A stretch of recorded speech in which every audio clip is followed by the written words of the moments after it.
It's been 500 days since Russia invaded Ukraine in a war many thought would end in a matter of weeks. During that time, Ukrainian officials say at least 494 children have been killed and more than 1,000 others injured. Earlier today, President Volodymyr Zelensky posted a video of himself visiting Snake Island, which became a symbol of Ukraine's resistance in the earliest days of the war. Ukrainian soldiers famously defied an order from a Russian warship to surrender that island.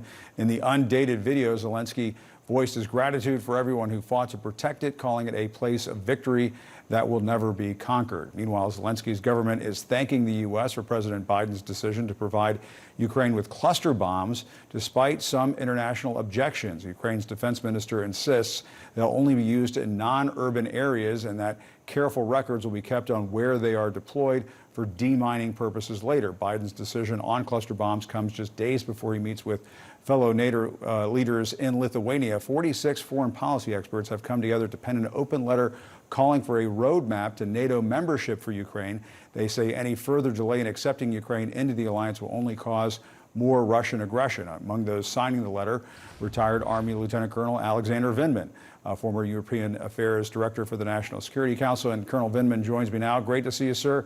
I guess we'll talk about the cluster munitions in a moment, but NATO membership for Ukraine, do you see that happening? Your open letter says they need a speedy path. Of course, there are going to be some rumblings inside NATO that that's going too fast. What's your sense of it?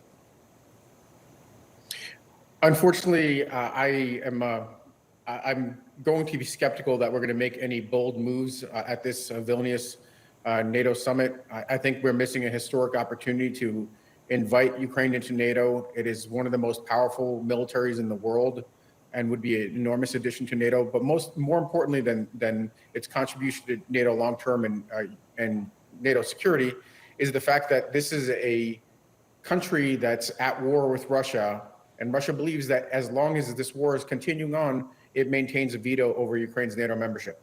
So that means that we're setting up a recipe for Russia to continue to interfere, continue to wage war in Ukraine in an effort to block accession.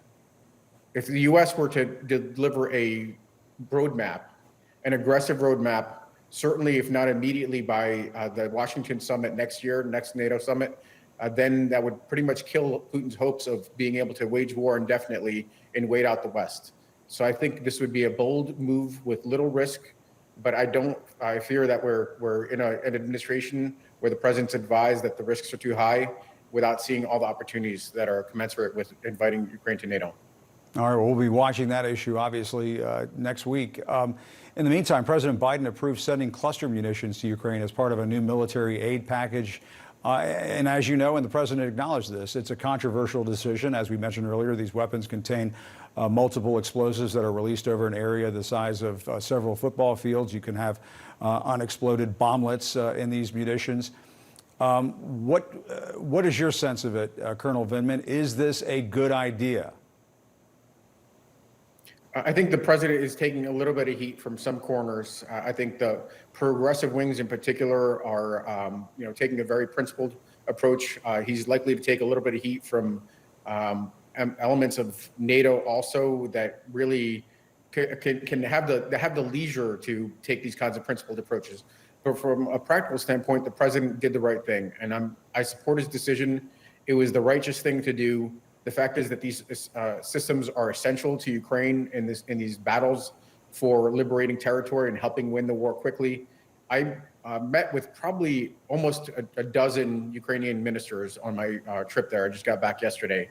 And demining and these kinds of munitions are at the forefront of their minds. Russia has been using these weapon systems with impunity, with a huge amount of duds, meaning unexploded ordnance. Ukraine is going to be very mindful. They're going to take responsibility for their territory. It's being employed on their territory. They're going to be careful with them, but they see it as essential to being able to liberate territory, destroy the Russian army.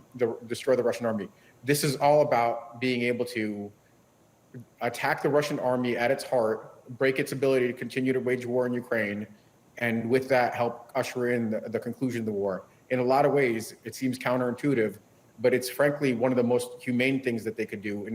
Instead of having this war run indefinitely, have a sharp, punctuated conclusion to this war, is a pretty humane approach, both for the population that's living under occupation, for the soldiers that are sacrificing their lives to liberate their country, and for all of us that are, assuming enormous amounts of risk with Russia engaging in perpetual war in Ukraine. Yeah, but Colonel Vindman, let me ask you this, though, just to press you on that a little bit. Just last year, the then White House Press Secretary Jen Psaki was asked about Russia's possible use of cluster bombs against Ukraine, and here's what she had to say in response to that question. There are reports of illegal cluster bombs and vacuum bombs being used by the Russians. If that's true, what is the next step of this administration, and is there a red line for how much violence will be tolerated against civilians in this manner that's illegal and potentially a war crime? It would be. I don't have any confirmation of that. We have seen the reports. If that were true, it would potentially be a war crime.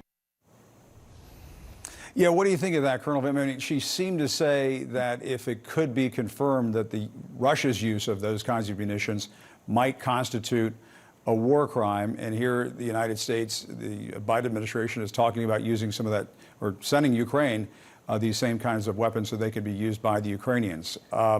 What is your sense of that? Sure. What's your response to that? Does it sound like perhaps the Biden administration is reversing itself on whether or not this constitutes a war crime? I don't think they are. I think the fact is the U.S. is not a signatory to the prohibitions on the use of cluster munitions. We did that intentionally because we forecast the need for the ability to use these kinds of weapons in a near-peer fight for the United States. Ukraine is also not a signatory. What Jen was referring to was the fact that Russia was using cluster munitions against population centers and civilians. That, in fact, is, in any kind of measure, a war crime. This is going to be used against military targets. Look, I would like to live in a world where we don't have to use cluster munitions. We have templated the fact that we would want to dispense with nuclear weapons. Just recently, within the past couple of days, the U.S. announced that it eliminated its chemical weapons stockpile. Eventually, we will get there. It is the right thing to do to eliminate these systems that could impact civilians.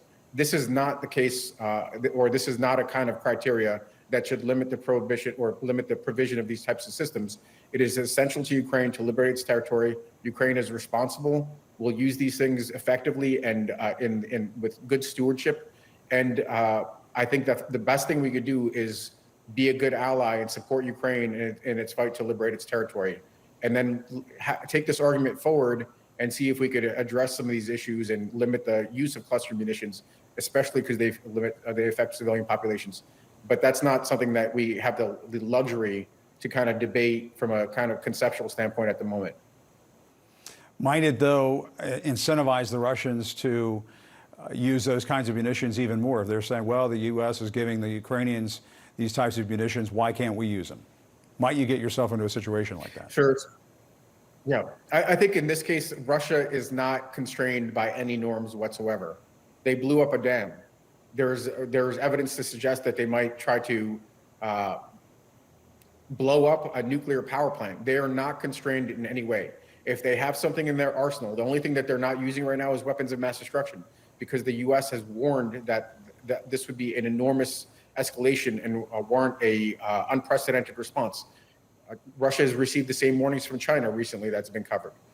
So anything that they have in their arsenal that they think they can get away with, they'll employ. There is not going to be any change. What it will do is it will actually provide the Ukrainians with some critical weapon systems. These are going to be fired from cannon, a 155 millimeter cannon, to relatively precise targets, even though they could spread over a large area. The Ukrainians could identify the areas that they're going to be employed. The DUD rates for U.S. munitions, the I for DPICM stands for improved. The DUD rates are somewhere around 2% or lower. That's a pretty reasonable number when you think about the Russians being able to use their cluster munitions with DUD rates of 40%. So less Russian cluster munitions is probably a good thing as Russia's pushed out further back and is unable to continue to wage war.